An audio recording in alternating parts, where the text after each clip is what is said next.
Hey friends, week 7, jumping in here. I think the first question, I think what's changed most in the relationship between definitions and practices for me is uh, the depth of relationship needed for your practices to match definitions. Um, yeah, I think that's the best way for me to sum it up. The depth of relationship needed for practices of missiology to match the definitions of missiology.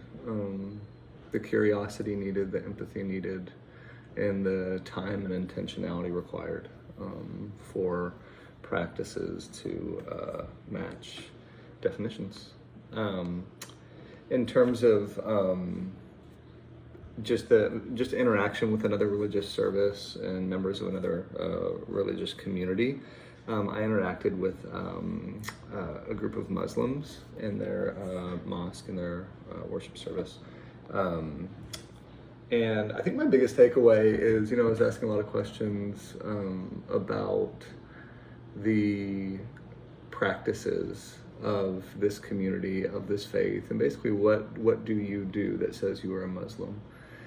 And I can see it as clear as day in front of me, from the length of this man's beard to the clothing he was wearing, to how many times a day that he prays, to months at a time when he fasts from sunup to sundown, and on and on and on, right? So I just see all of it in front of me. It's so obvious that he's a Muslim, and I was very convicted by it. And then after I asked all of that, he so kindly turned the question back around on me and just said, what do you do that says you're a Christian? And it was so convicting because, I have spiritual disciplines, I have practices. I get up early, I read, I pray, I journal, I fast at times. But it's just not so obvious. And I feel like the expression of my faith doesn't show the same level of sacrifice, and there's not the same separation between me and the culture I live in. And so I think I was just convicted by that, walking away with a much deeper respect for the Muslim community, and I was very grateful for my time. Excuse me, one thing from the readings this week that impacted me was joyful witness in a Muslim world. From that reading, I think it was chapter 2 or 3, I think it was 3.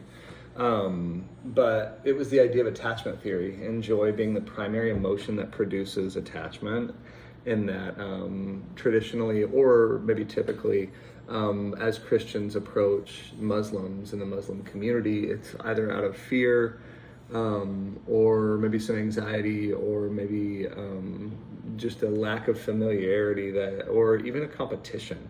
And so how can we attach relationally when those are the overriding emotions that we're experiencing? So I think that just leads to the question that I have for all of us this week of what would it look like to create more joyful moments and experiences with either Muslim brothers and sisters or just people from a different faith.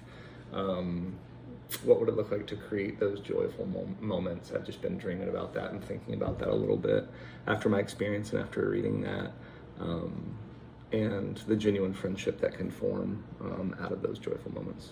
Looking forward to hearing everybody else's.